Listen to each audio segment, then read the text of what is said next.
Here's what we're going to do.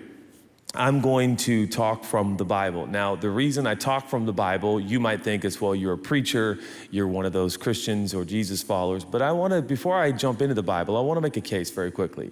There is unquestionably, undoubtedly, categorically, emphatically, historically, geographically, scientifically, no book like it. There is no book like the Bible. No book even comes close. Its preservation alone is unprecedented. So the reason I'm going to the Bible is because it stands alone. There is no other book by it. Now, it should be noted, those of you that are smart, no book has ever been more construed, misused, and used as a textbook to abuse fellow humans. So if you know your stuff, you also know that a lot of people who talk from the Bible, teach from the Bible, lead from the Bible, or build whole societies around the Bible have also done some very deplorable and unmentionable things. So that should be noted. But yet, I digress, there's nothing like the Bible. Nothing like the Bible. Now, for those that don't know, I am persuaded that the Bible is not an end in and of itself. It is a means to an end. That the Bible exists in its own mystical, magical, scientific, mathematical. You ever read online or go to ChatGPT or whatever and find out the mathematical equations of the Bible? It's wild. I'm not even good at math, and I find it fascinating. It is amazing. Even mathematically, it's a phenomenon. But the Bible exists to point you to the author. Now, you might argue, Judah, I believe there's 44 different authors. You would be right. I believe there's 66 different books. You would be right. I believe it was written over 1,500 years. You also would be right. And yet, in the process of 44 authors, 66 different books, and 1,500 years of a writing period, they all essentially came together to say the same thing about God. Ultimately, it was authored by a divine being. That being has revealed himself fully in the person of Jesus. He is my hero. I am in love with him. I have not turned off my brain to fall in love with him. I actually have engaged my brain, and the Bible itself, for those of you that are concrete sequential, you're cerebral, you're brilliant, and you're bright, I applaud you. I wish I was you. I clearly am not. But the Bible and its statistics are astounding. But I urge us tonight, as we sit here, that we don't just make a mental assent. My job, my assignment, my passion, my desire is not to merely persuade you with statistics or details or my Bible knowledge, but is to actually create an environment where perhaps you could encounter the author. Because I believe and am persuaded that when you encounter the author of the book, your trajectory as a human being can radically and dramatically change. Now, I cannot guarantee that your bank account will increase or that your popularity will jump. But I can tell you, whatever you go through, peaks, valleys, highs, and lows, there will be a steadiness about you, there will be a peace about you, and there'll be an enduring joy about you. And that, I believe, is a part of truly living. So I'm very, very excited. I consider it an honor and a privilege to be a Seahawk fan and to be telling you about Jesus tonight. It's also weird to be 10 years older than the head coach. That's a weird feeling, and that's something I'm having to face right now. Like I'm not just older than players anymore, I'm older than coaches. And that sucks, is what that does. It's just like, wait, this guy's too young to be a head coach. So says old people everywhere. Any animal lovers in the room? Yeah. How about grow up and be an animal lover, by the way, okay? Like, this is God's creation. I love animals. Now, if you know my journey, I started preaching in LA many, many moons ago, and I wasn't a big animal lover because I was an underdeveloped human. I was. No, seriously, I was. And I've grown since then, and now I'm in love with animals. If I saw you on the street with your animal, I would greet your animal before you. Now, I know that's disproportionate, that's out of whack, out of order, but that's kind of like I see people with their dog, and I'm like, I gotta meet them, the dog, and then say hi to the person, and that has become who I've become. Always loved birds. My dad was a big bird watcher. So I love birds. I kind of know all the different species, I guess, just by default, because my dad, whether I liked it or not, would tell me about birds. Several years ago, approximately 4.5 years ago, we got a Maltipoo. Now, many of you fear that I'm gonna talk about my Maltipoo again because I've done it incessantly. And I'm going to do it again. Because I recently was gone from Louis Merle Smith I, and we had our reunion. Now, every time I walk into the room for my little Maltipoo, again, he's 4.5 years old, there's a routine we have. We never talked about it, we never discussed it, we never agreed upon it, it just happened instinctively. He runs around, he barks, barks, barks, barks, barks. The moment I walk in the door, frankly, the moment he hears me at the front gate, I can hear him starting to bark because he senses me near. Why? Because I am his alpha. Like, Judah, relax. But I think I am, and it's like, at least I'm somebody's, you know? Chelsea's in charge. All right, the point is, I get into the house and he starts barking, and he'll run into particularly the living room where we have a couch. He jumps on the couch. I know the routine. He knows the routine. He doesn't speak English, but we know. He rolls over, shows his belly, and he lays there, and he looks out the side of his little eyes, and I scratch his belly, and I ask him a bunch of questions he can't respond to. Now, it would make sense if he did that after every long trip I was away from, but the truth is, every time I leave the room and come back, it's the same routine. So it does get old, I'll admit. He is the sweetest little dog, he's just not the smartest little dog, okay? And we're a lot alike that way, okay? So every time I come back into the room, it's like I've been gone for weeks, but not a problem. So we do the same routine. We had to do it 5, 6, 7 times just today. And now the kids, they'll be like, oh my gosh, Louie, Dad, this is ridiculous. And I'll be like, he's affectionate. Like by the way, an article came out today, I read this when I was taking a bath, that when your dog licks you, it's not kisses. What a dumb article.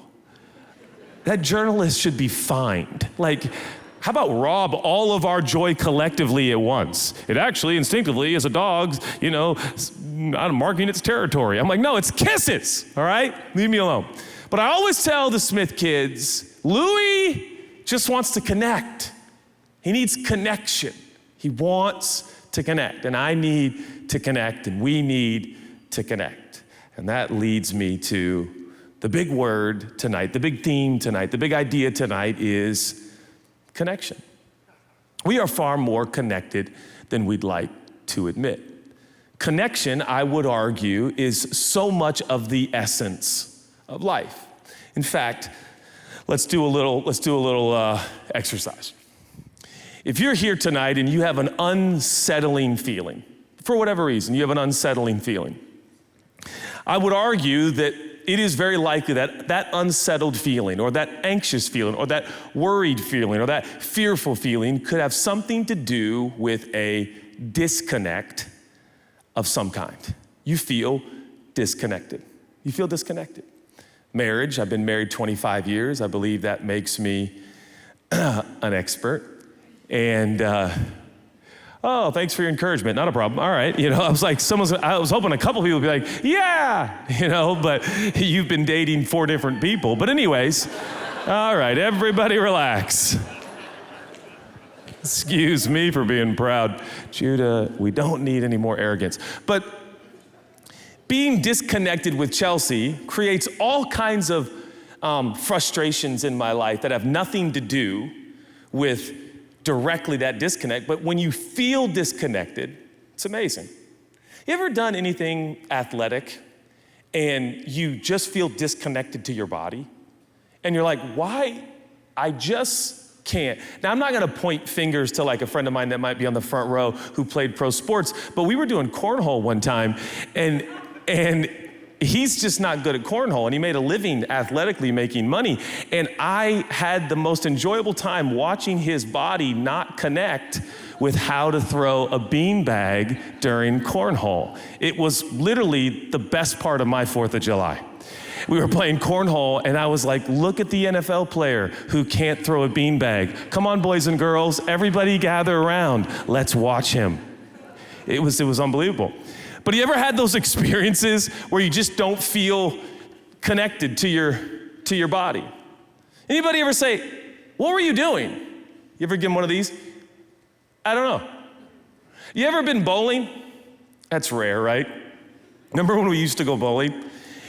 And you're determined.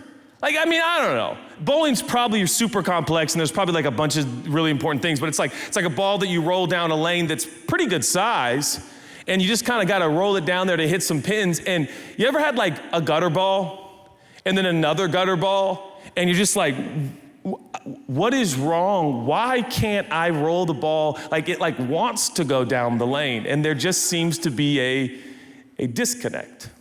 You ever had a really meaningful relationship and for some reason you can't connect? And it's frustrating. Loneliness. In fact, someone argued recently in a show I was watching that loneliness is quite possibly the greatest thing plaguing society today. They argued, of course, in our technological boom, in our tech age, that we are isolated, that we are alone, and we're connecting digitally. We're connecting on computers and through our phones, but we're not connecting physically and literally and in person. And as a result, loneliness is on the rise. And there was all these stats behind it that I can never remember. And it was like, whoa, this is compelling. We are in a lonely era. Well, what is that? Lonely is another word for disconnected. Disconnected. You were made for connection. A connection, first of all, that you feel connected to yourself, your worth, your identity, your meaning, perhaps your background, your culture. Why is it grandma and grandpa? If you had the privilege of knowing your grandma and grandpa, or you meet a relative, what is it about a relative? Isn't it strange when you're like, you find out, has that ever happened to you? Like you find out you're related to someone, you're like, wait, we're related? Oh, bro, you're my cousin? This is crazy. And it's like, it's meaningful. Doesn't change anything. Still breathing the same air. Still got the same appointments you got to go to. Still got to go to the dentist. Still got to sleep 6, 7, 8 hours. Not in LA. But that's not the point. But you feel, well, we're connected. One of the things you need most in this life is connection. Now, you know where I'm going with this. I think the most important connection you can ever make is to get connected to your origin. Now, here's what I mean. Connected to, if in fact there is an intelligent being behind the world in which we are in, the realm in which we exist, well, it only is logical that if we were to connect with that intelligent being that divinely inspired and designed this, albeit beautiful yet broken world we live in, how significant, imperative, and important would that be? Perhaps the whole reason you came tonight is because you instinctively know that if there is a God, I need to be connected to God. It never ceases to amaze me how when people find out I'm a priest or a pastor or a preacher or whatever, kind of their history, their tradition, their background, they call me different things. Priest, minister, holy man. No one ever calls me holy man. But anyways, I just wanted to throw it out there because it seemed cool. Holy man, I wish you guys would call me that. But maybe it's because I'm not. But people come to me and be like, hey, can you pray for me? And it befuddles me how many people believe because I do what I do, if I'll talk to God, I have like a special connection that they definitely don't have or can't have. And so if I'll talk to God, now I admit, when I pray, things happen. It is what it is. It's a good thing. And I was telling my friend the other day, he was asking for prayer, and I was like, bro, I'm gonna pray for this, and you watch, this thing is gonna happen. And he hasn't gotten back to me. But the point is this, guys. Come on, let's focus. People want connection with God. Why do we feel disconnected? How do we feel disconnected? How do we get reconnected? I think the peace you seek. I think the joy you crave. I think the fulfillment you have an insatiable appetite for. You want to be satisfied, you want to be content, you want to be fulfilled. I think it has everything to do with the sensation of connection. And when you connect with God, it is like going to a chiropractor. Someone argued the other day, chiropractors are fake. I'm like, that's mean, but I don't know. I just know when your vertebrae gets aligned, your body, your system behaves better. You're at peak health. I think when you get alignment with God, connected with God, you begin to thrive in life. Take inventory right now. I'm just curious. Do you feel disconnected tonight? In what way do you feel disconnected? With who do you feel disconnected? You ever felt disconnected from purpose? What am I doing? You ever gone to work, come home and thought, is this it? Are you? Now, for some of us, because we haven't made multiplied millions, we still think like, all right, so I can make a little bit more money. But there are people in here, and I know some of them, who've made so much money, they got a whole different kind of disconnect. Suddenly, it's dawned on them. The connection they were told they would have when their bank account got full never came. In fact, some of the connect with their families changed because the family's now connecting, not just to connect, but to cash a check. And life persists. Do you feel disconnected? What are you gonna do? Where do we go from here? What does the Bible have to say about it? Well, that brings us to the beginning of the whole book. So the first book in all the Bible is called Genesis. That word literally means beginning, which I think that's a helpful first name to the first chapter or the first book. The book is called The Beginning. Very good. That'll help, okay? Now you go to the beginning of the beginning, the Genesis chapters 1, 2, and 3, and you can go there on your own time if you would like. There's a story.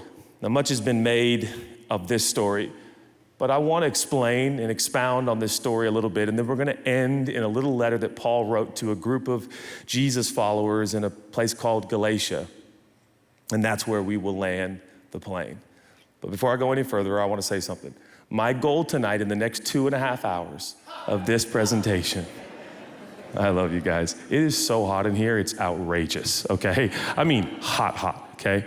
And I'm not gonna, the jacket's thin, but I'm not in a flannel. You relax over there. I see you in your vest. So, I'm gonna go about 35 minutes. Lord Jesus, help me, because I don't think I can make it much longer. Lord, please help me. It is really, really hot in this. Do you remember the Saban ever being this hot, or is it just me? It is hot. Well, it's good for us to sweat. It's like a sauna, okay? You don't need a sauna tonight. We're in a sauna together. Holy Lord. But my goal over the next few minutes is that you actually could leave this building, I really mean this, feeling more connected. In fact, more than feeling more connected, that in fact, you would be more connected. I'm gonna say it plainly. You connecting with God could give you the things you crave and desire. That connection with God. Last night, my cousin was at my house and we were talking about money and stuff and things. And no matter what you ever achieve or what you ever acquire or what you ever earn in life, remember, you still gotta live with you. Do you know what I mean? Like I would spend $1 million on a car if that car floated and if it fixed my spine and my skin and my golf swing and but you can get the biggest house, the nicest car, and you can be the man on Instagram, but you still gotta live with you. You still gotta wake up in the morning and look at you in the mirror. And you still gotta explore this idea, am I a connected being? Am I connected to God, to myself, to people I love? There's something I noticed in my life recently, and I'm gonna get to Genesis, and that is sometimes it's hard to focus on people that I love when they're talking to me. And it bothers me because I say these are the people I love the most, but I'm so busy thinking about what I wanna do, where I'm gonna go, what I'm gonna eat, how it's gonna, I don't even have time to listen to the people I say I love the most. I feel disconnected because I say one thing, but I do another. That's called disconnected. You swear you're gonna be there, but you're not there. Disconnected. Do you struggle with saying one thing and not doing it? You know what that's called? Disconnected. Disconnected. So tonight, if we can experience a real connection, things can change, and possibly perchance we could live the life we crave. Dun, dun, dun, dun. That brings us to the beginning of time. Can you imagine actors come out?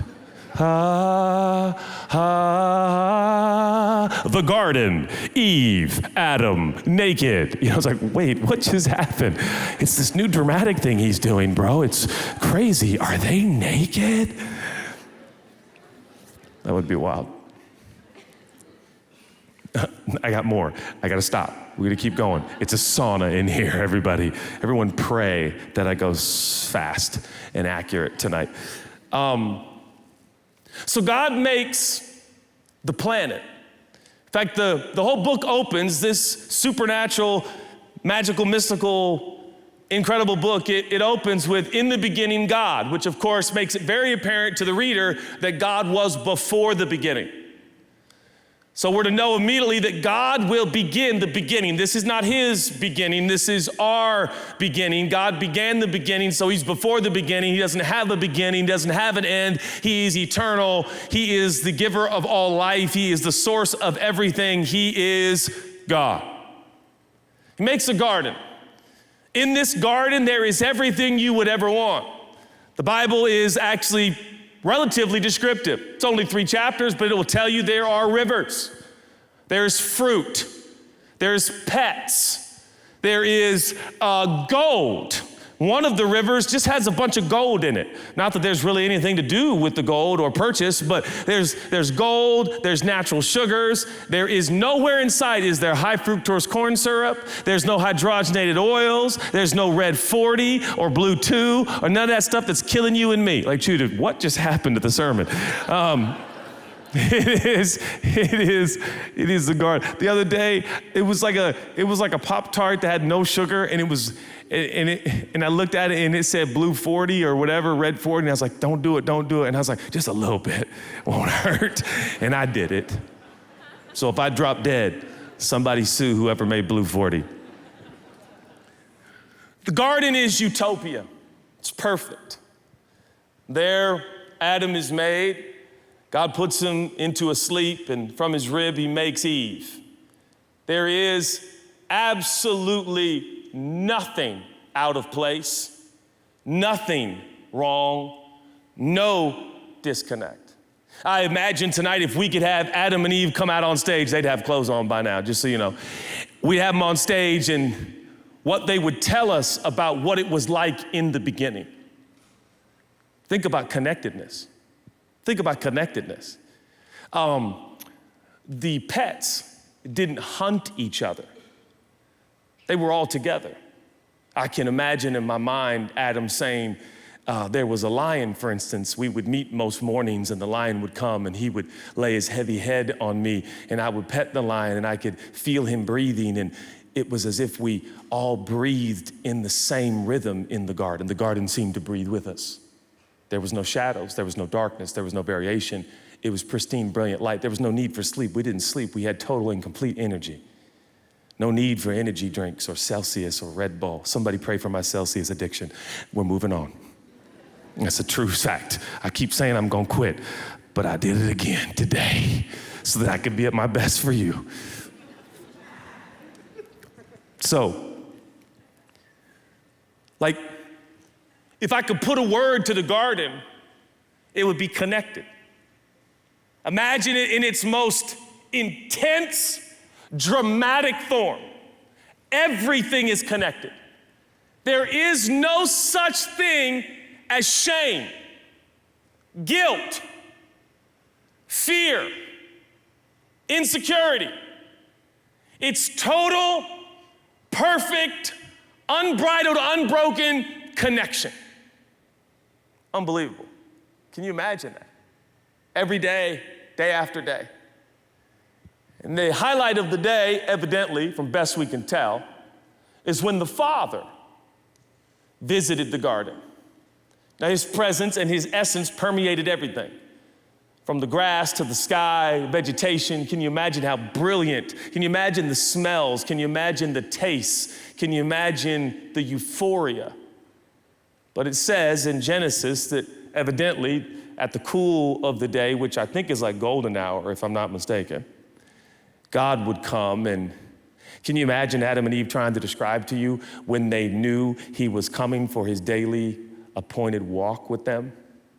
Can you imagine how they would describe the air? The air would shift It's hard to even describe, but you could feel the expectancy in the grass. You could feel it in the insects. You could feel it in the pets. You could feel it in the animals. You could feel it in the air.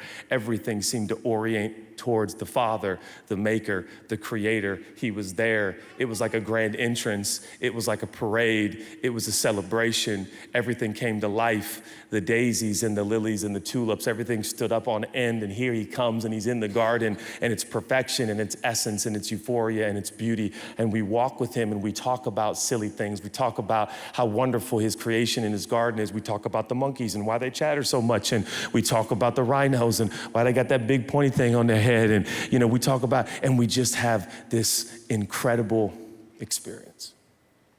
Now, I think if you're like me, I do think like, yeah, but there was no football, but there was no sense of missing out.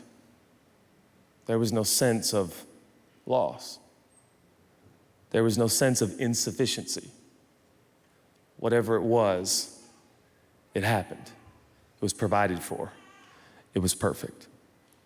Now, some would argue, before we go any further, that the whole book promotes this idea that from the beginning of the Bible, you get the first 3 chapters, and the whole rest of the book is a restoring of that environment.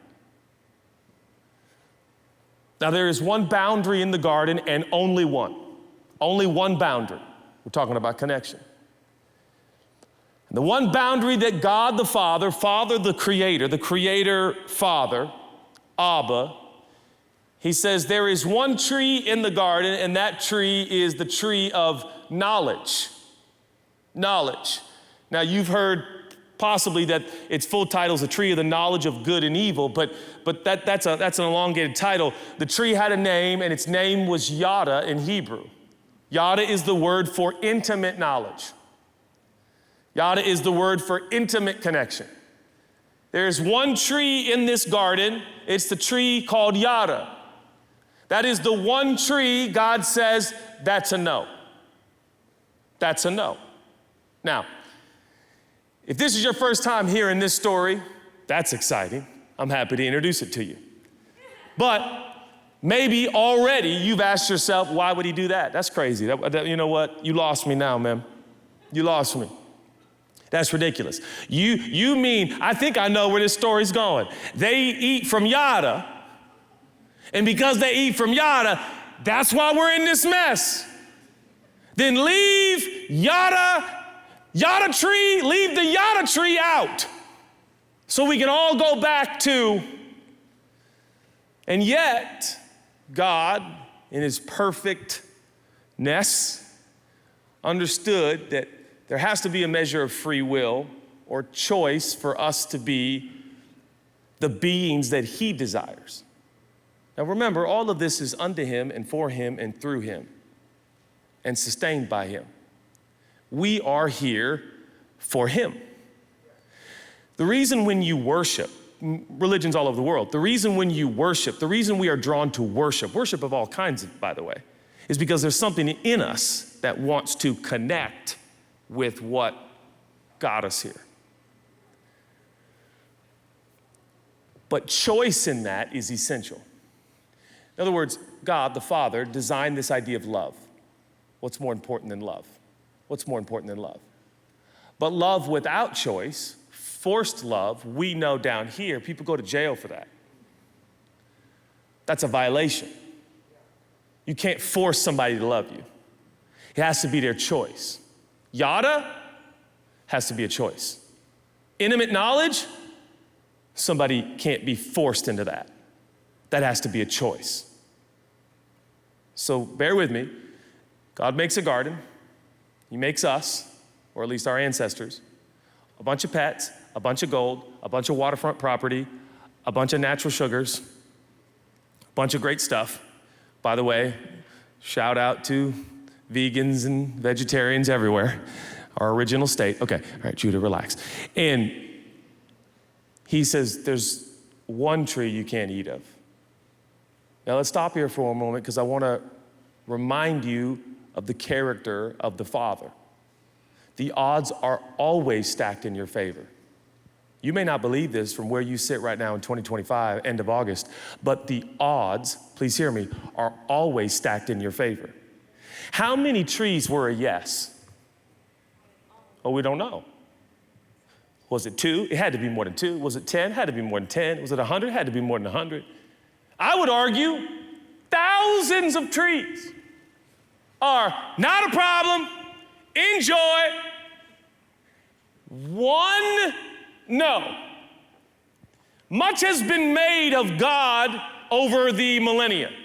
Much has been made about God through the thousands of years of human history. And so often God is reflected as a high school football coach. So often God is reflected as a militant father who gives us a 50-50 choice our whole life. Which is to say, he's kind of like, you better choose right. No. He's going to make the choice obvious. This is part of his character. He's going to stack the odds in your favor. God is not against you, he's for you. His desire for you is that you would know righteousness, peace, and joy. His desire for you is that you would be fulfilled. His desire for you is that you would have peace and contentment and ease and direction and purpose and clarity and identity and meaning and value. And we see this in the beginning of it all. He says, all of this is for you. We'll say the leopard stool is yada. But no to the yada tree. The odds are in your favor. Don't you forget that. What I just shared with you is a worldview that I live through. Did you know that? I believe this to be the character of my Father. So I believe for me and my house and my family, the odds are always in my favor. Did you know that? Like I live this way. I live believing it's gonna work out. I gotta tell you, it always works out for me. Now, some people are like, it never works out for me. Well, I mean, that's certainly not helping the cause. The more you say that, at the very least scientifically, we know that you'll believe that. So I'm always saying like, it'll work out. Money, not a problem. It always works out for me. Well, you know, I know, it'll work out. Even if we die, we go on to eternity. It'll work out. No matter what we win, it's all good. Odds are in my favor. Like it's a worldview, guys. What I just shared with you is a whole way for you to see yourself, how you got here, the one who made you, the one who created you and designed you, and how life can be for you. The odds are in my favor. May the odds ever be in your favor. Isn't that from a movie or something? I can't remember which movie, but it just came to me. Hunger Games. That was weird. All right, that's not my favorite. So, I did not know that was from Hunger Games. No, I mean, it's great, and I hope everyone's career did great on that. Okay.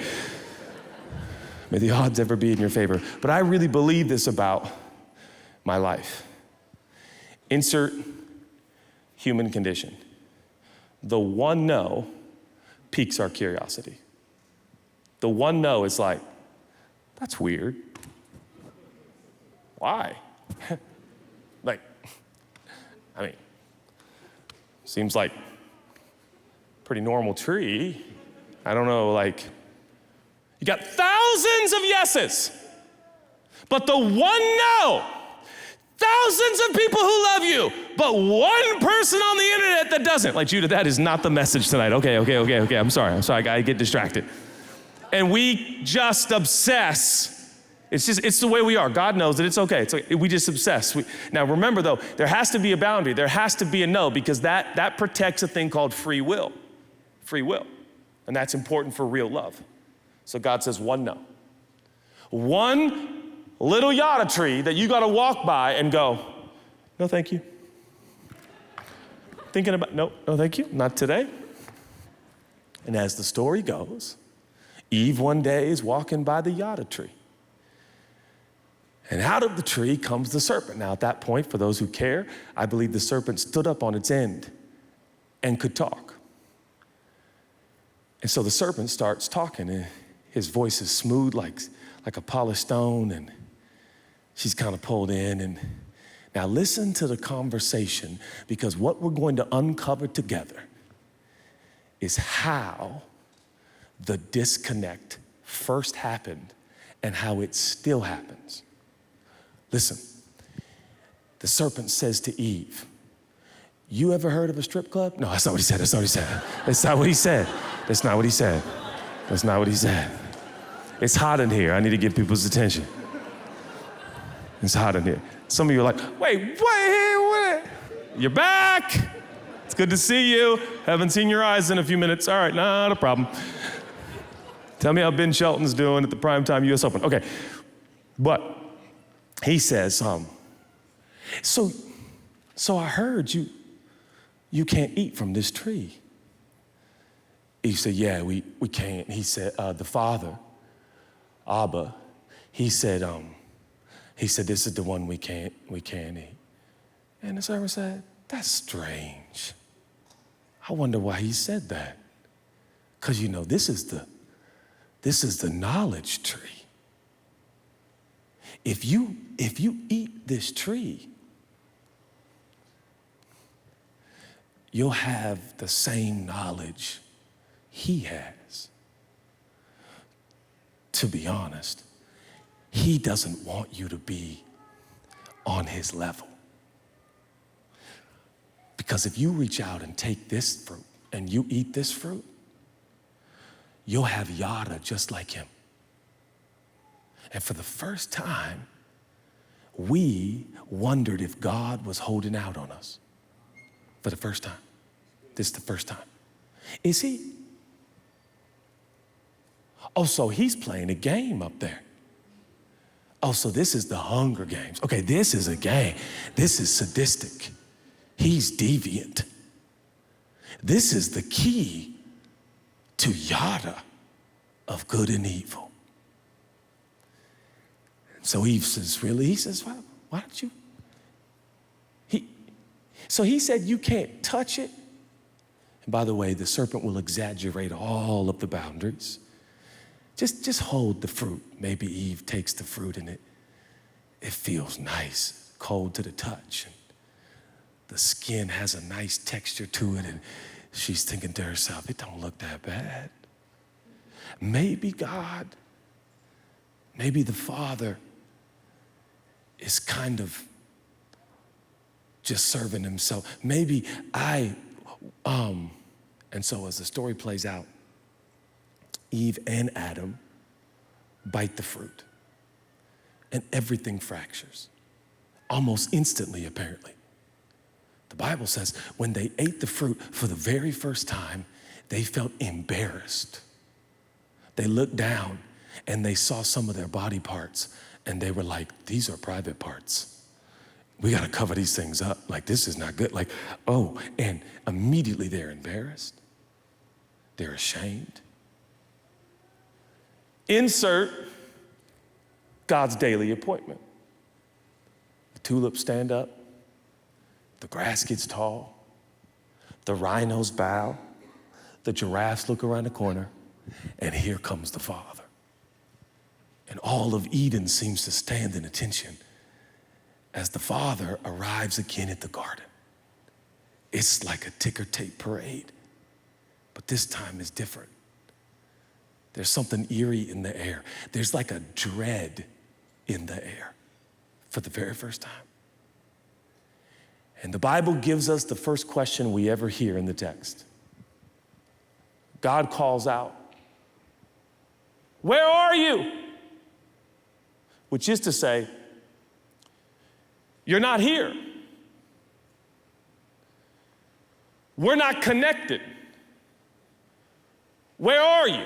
Now, we've said this a bunch of times, and I know you know this, but God doesn't have a geographical challenge on his hand. God has not lost Adam and Eve. Adam and Eve have lost Adam and Eve. Adam and Eve have lost where they are, who they are, the purpose for being there. Where are you? Which stands to be one of the most provocative questions thousands of years later for human beings today. Imagine, I'm outside tonight before you walked in and you got through the obstacle course and you got through whatever that is all out there. And you went into the subway, out the subway, around the fences, and you got in here and I put a microphone in your hand and I said, "Hey, where are you?" Well, there's a Beverly Hills. No, I mean emotionally, mentally, spiritually. Where are you? You'd be like, first of all, Judah, what are you doing? And I'd be like, I'm doing a little interview, I'm taking it to the streets. Where are you? That's not the easiest question, is it? Happy, sad, glad, mad? Where? You ever not had an answer to that question? Maybe you don't tonight. Where are you? I'm 46. Okay. So you're late 40s. Where are you? Oh, my kids are getting older. They're going off to college. Where are you? Married 25 years. Happily married. I love her. She loves me. Where are you? I love God. I love the city I'm in. I kind of live in a couple cities, and I got some friends that have left, some friends that have stayed. Where are you? I'm a preacher. Where are you? I'm happy. Where are you? I'm fulfilled. Where are you? Expectant about the future. Where are you? Boy, that's a complex question, isn't it? Where are you? Where are you? Emotionally, spiritually. Where are you? Are you like me? My text message, life is weird. Have you ever texted one friend, I'm doing so good, while texting another friend that you're frustrated? I have caught myself, somebody looking at me like, you never done that, so forgive me, okay? But I've caught myself telling one friend, I don't even know why. One friend, man, so good, how are you?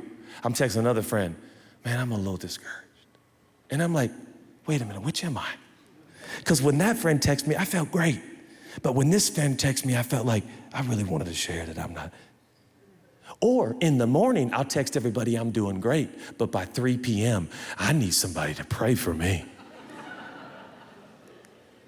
Where are you? All over the place is where I am. Connection.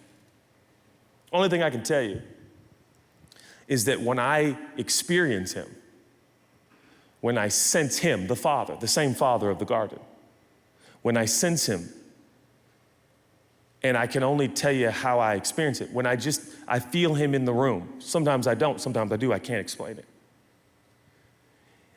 The sound that my body and soul makes is this. And it's like everything just goes. And suddenly, I know where I am. I'm loved. I'm forgiven. I'm his. He made me. I'm here for a reason. Not totally sure what that is all the time, but I feel real connected to it. And I feel in love with my fellow man. And I feel like I can forgive Chelsea again. That's my wife. I feel like I don't want to kill my kids. And all of a sudden, I know where I am. It's hard to describe, but that's what happens to me, like on a loop. Hours will go by, and I'll be like, where are you? Like I wish it lasted. I wish the could sustain me for weeks, but it rarely does. It'll go hours or a day, and then I'll be like, oh man, God, what's going on? And then I'll have that encounter. Where are you? You tell me. Where are you? Here's where I tell you how you lose connection, and you're gonna be shocked. You're gonna be shocked. Most guys and gals who do what I do without knowing it, and I do this too, and I've done it to you, and I've done it from this stage in this room to you, exactly to you, me and you, we've done this before. Without knowing it, I have led you to believe that the big, bad, ugly, wrong things in your life are breaking your connection with. That if you would stop going to the strip club, see, it came back. So preachers like me, without knowing it, we do this. I do this. I know this because I do this. We tell you, and I'll in jest, I'll say some silly things, but we tell you cussing and smoking and lying and cheating and BO. We should actually preach against BO more, but somebody like, we smelling it in here. We lead you to believe, because sometimes I believe it, that it's the big, bad, ugly, wrong things in my life that cause the cosmos and God himself to say, where are you? And you're like, don't come now. I'm at the wrong club. Where are you? Living a lie. Where are you? Don't look now. Right? So what you watch late at night on the internet, broke connection. Broke connection. I did it again. And God's like, and this is what we tell people. That's how connection's lost. And God is over here. You're over here. Yada's not in this metaphor, okay? And you're over here. That's you looking at stuff on the internet. Okay, and that got me. All right, and God's over here. And you're over there, remember? And he's like, see this right here? It's called internet porn. Right here.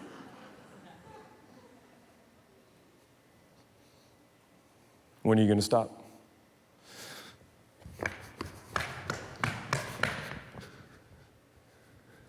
I don't know.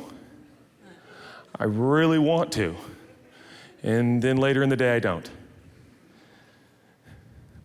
Super sorry.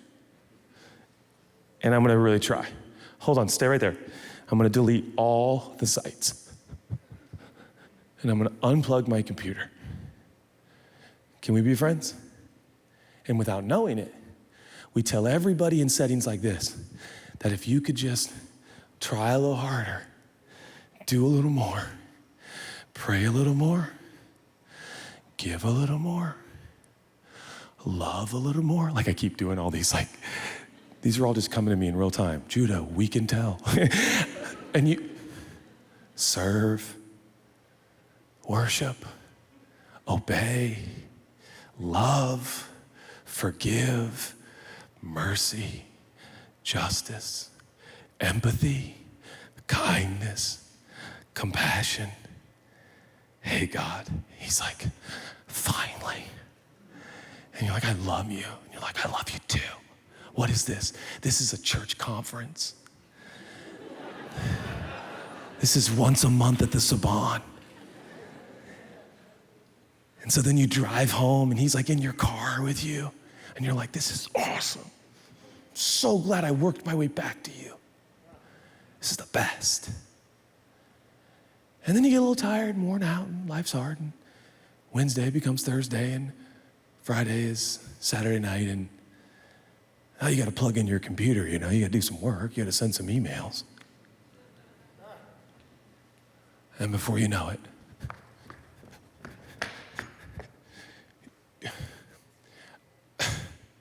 I'm tired.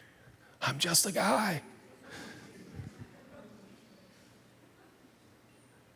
And then you come back to church, and the pastor seems to be so connected. And so you listen, like, we gotta pray. That's right. Right. We gotta serve our community. I'm gonna serve. We gotta love our neighbor. I'm gonna love our neighbor. Stop cussing.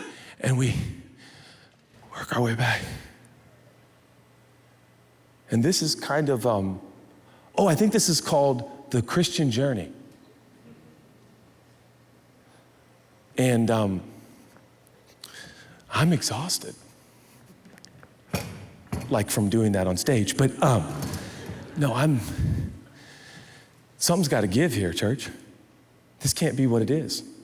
So let's go back. When did the disconnect happen? When was there a fracture in the relationship with the Father? When did it happen? Please hear me. So God has one tree in the garden, and it's called yada. Yada is intimate knowledge. He says, do not take that fruit in your own hands and eat it yourself. The message is clear. Please hear me. The Father is telling us, you have to trust me for yada.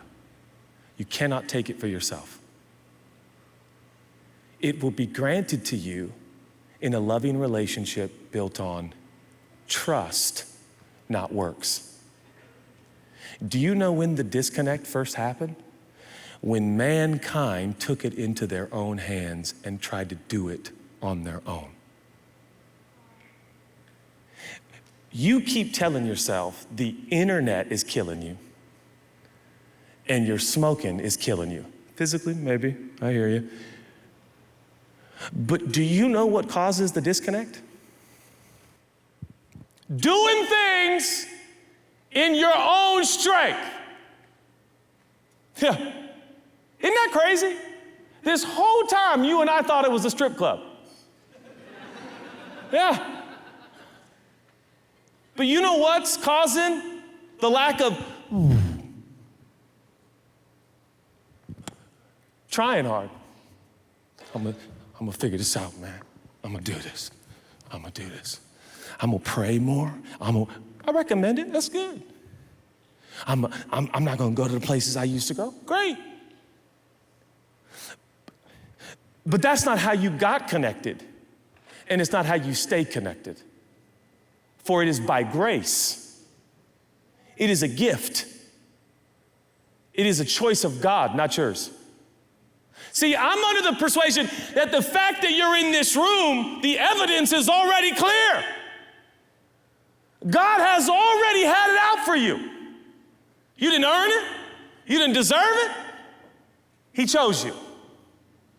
He wants connection, so he's gonna make the connect.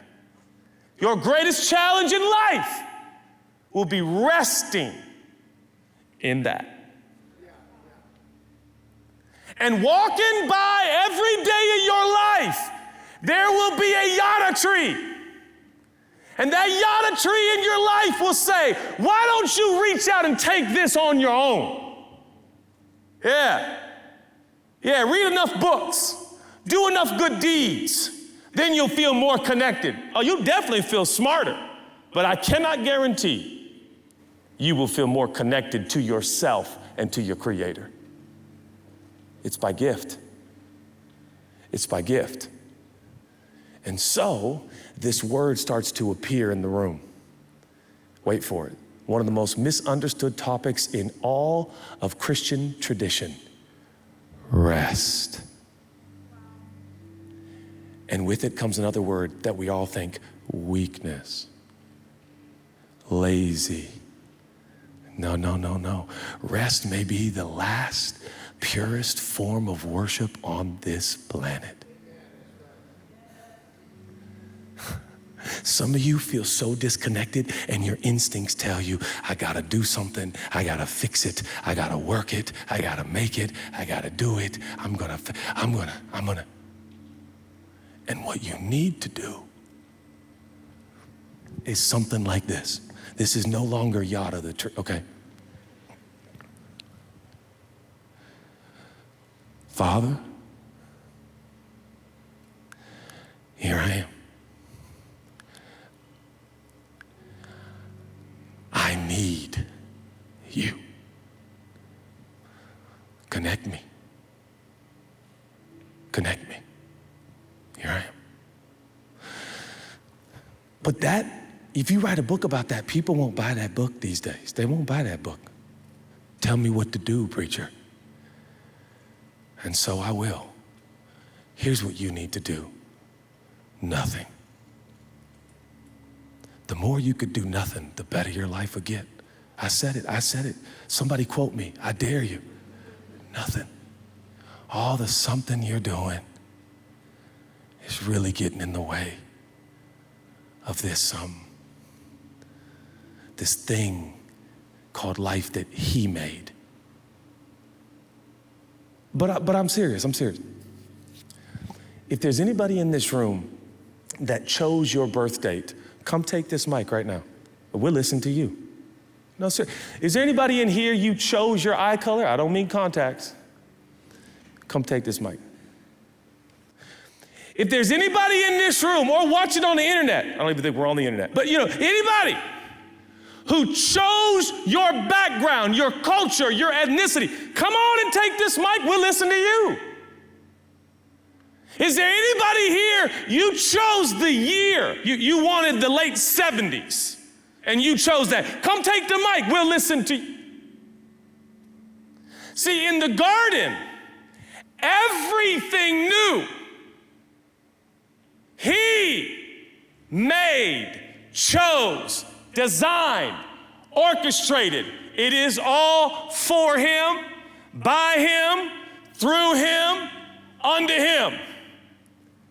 I did not come up with this. I did not choose my birthday. I didn't choose my body. Have you ever put your hand on your heartbeat? When you're my age, you think to yourself, I hope you keep beating, little buddy. I don't know how you work, but they tell me Celsius is not helping you, but I need Celsius, so keep going, little buddy. The heart that beats in my chest, I know next to nothing about. I am a conundrum of the most extraordinary kind. For I tell myself in my arrogance that I am the captain and I am the leader, that I know what I'm doing, that I got this whole thing figured out, that I'm gonna take care of my family, that I'm gonna figure this out. And so the culture persists, and they tell us to fix us. What? Yeah, that's what they tell us. And yet our origins alone tell us that can't be true. How can you fix you when you didn't come up with you? You barely know you. Where are you? I don't know. All right. Now we're getting somewhere.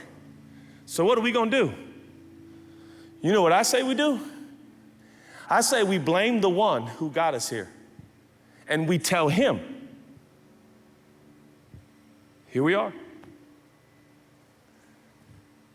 Here we are. Connect us. So, and I'm done, because it's hot. Judah, you went way longer than 35 minutes. That is your fault, because you wouldn't pay attention, so I had to say strip club. I don't have time to go through all this, but you gotta hear this, because thousands of years later, there's a leader in the Christian tradition and movement. His name's Paul. He has this radical connection with God. God saves him out of a life of killing people. He's a bad man. His name is Saul. He turns Paul. He starts helping, like Jude and Sierra. They're going to plant a community in Santa Barbara. This was a community of people worshiping God and following Jesus in an ancient city called Galatia. And Paul had heard rumors that in Galatia, people in the church were starting to say, basically, God helps those who help themselves. In Galatia, they were starting to tell each other, we got to keep the rules, and we got to try harder, and we got to do better, and if we're going to really do this, and we're in charge, and we've got to take control, and we got to do better, and we got to try harder. And Paul hears about it, and he says, oh no, and he writes a letter. And listen what he says, because it sounds a lot like, where are you? He says, you crazy Galatians. Did somebody put a spell on you? Have you taken leave of your senses? Something crazy must have happened, for it's obvious that you no longer have the crucified Jesus in clear focus in your lives. Well, but Paul, relax a little bit. His sacrifice on the cross was certainly set before you clearly enough.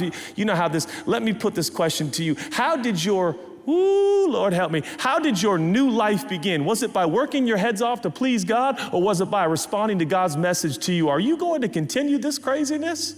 For only crazy people would think they could complete by their own efforts what was begun by God.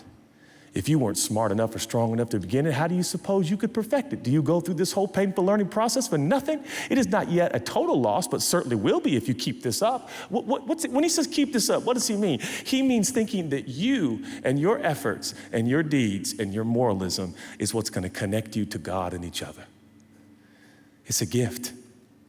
And he says, the thing that's getting in the way isn't the big, bad, ugly sins or your late night gambling. It's that you think you can do it on your own. Answer this question. Does the God who lavishly provided you with his own presence, his Holy Spirit, working things in your life that you could never do for yourselves, does he do these things because of your strenuous moral striving, or because you trust? Or because you trust him to do them in you? Guys, I can't speak for all the other dogmas, doctrines, and religions of the world, but let me make something real clear. When it comes to the way of Jesus, this is literally, the whole thing can be, in its summation, this. We stand still and say, okay, Jesus, do what you do in us. And if you don't, we're doomed. Save me. Set me free. I'm being so serious. There are some of you in here, and listen, I got all the therapists and the people, and we provide that, and we're for that, but there's some of you in here, the stuff that you're going through, eventually you got to put your foot down and say, enough is enough, God. You got to set me free, man. I can't do this on my own. There are some of you in here, you are so tormented by desires you can't stop. When are we going to be honest about what we believe? God, you either change these desires or this is not going to stop in my life. You said you would do it. Listen to what Paul says. Don't these things happen among you just as they happened with Abraham? Abraham, he believed God, and the act of belief was turned into a life that was right with God. Ooh, if I had time. Isn't it obvious to you that persons who put their trust in Christ, not persons who put their trust in the law, are like Abraham, children of faith? It was all laid out beforehand in Scripture that God would set things right with non-Jews by faith. Scripture anticipated this, and the prophets say, all nations will be blessed in you. It'll always work out. So those now who live by faith are blessed along with Abraham who lived by faith. This is no new doctrine. And that means that anyone who tries to live by his own effort, independent of God, is doomed to failure. Scripture backs this up. Utterly cursed is everyone person who fails to carry out every detail written in the book of the law. In other words, you can't keep all the rules. The obvious impossibility of carrying out such a moral program, I promise I'm almost done. If you're picking up what I'm laying down, it'll change your whole life. Moral programs should make it plain that no one can sustain a relationship with God that way. No one can sustain a relationship with God that way. No one can sustain a relationship with God that way. No one can sustain a relationship with God that way. No one can sustain a relationship with God that way. No one can sustain a relationship with God that way. The person who lives in a right relationship with God does it by embracing what God arranges for him. Doing things for God is the opposite of entering in to what God does for you. Ooh, how you like them apples?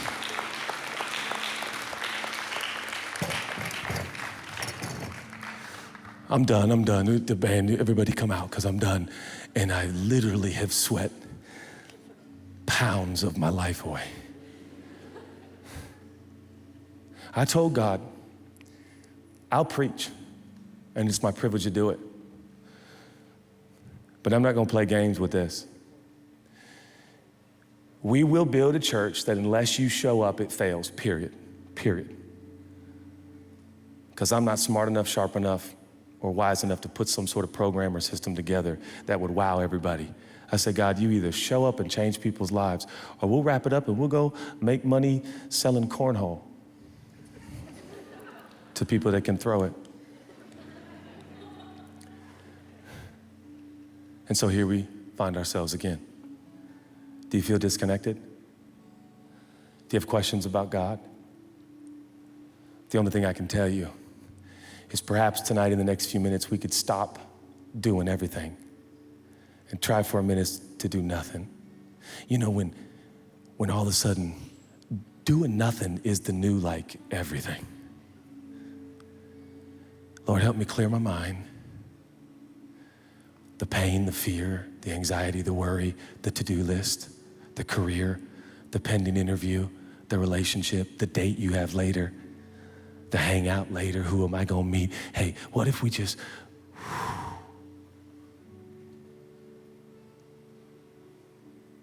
I don't know where I am. I need to be connected. meet me here. And maybe, just maybe, could happen to you. He has a name. His name is Jesus.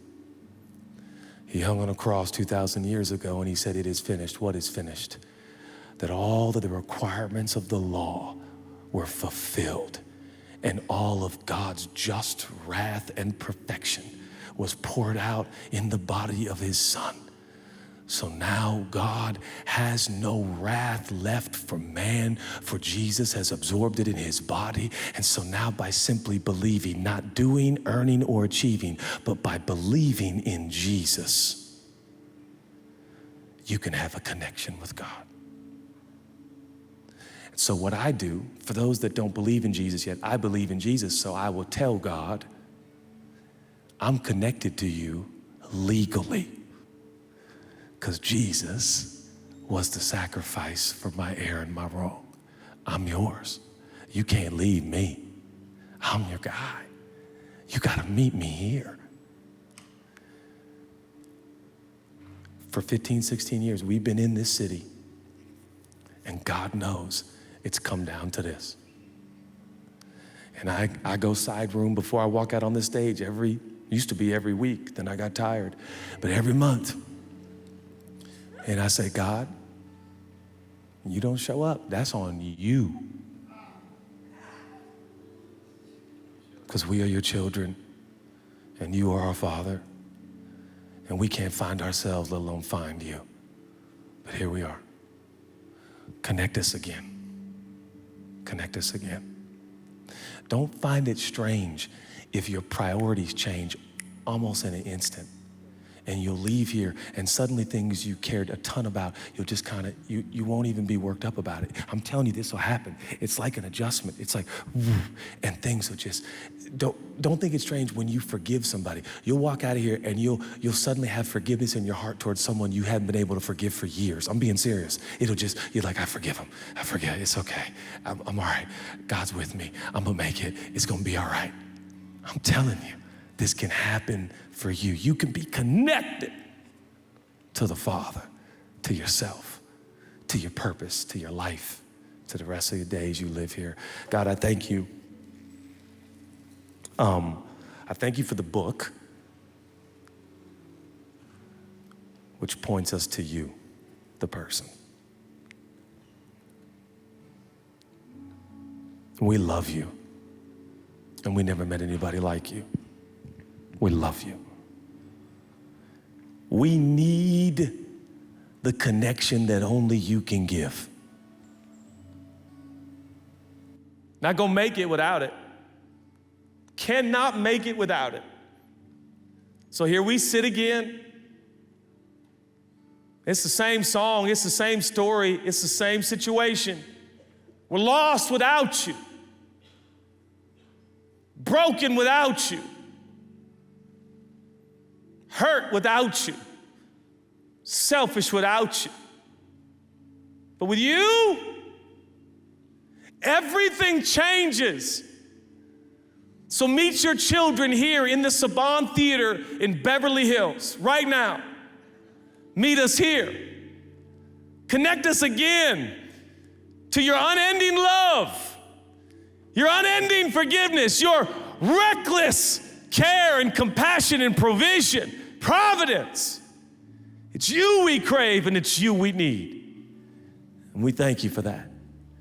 If you're here tonight and you would like to receive the forgiveness that Jesus personally paid for on a cross 2,000 years ago, so all of humanity can stand and live in forgiveness forever and can anticipate and expect a connection with the Father forever. If you believe that and you want to receive that, just say, I do. Wherever you are, you can say it quietly. Say, I do, I do, I do. You hear us, God. You know our hearts. Meet us here.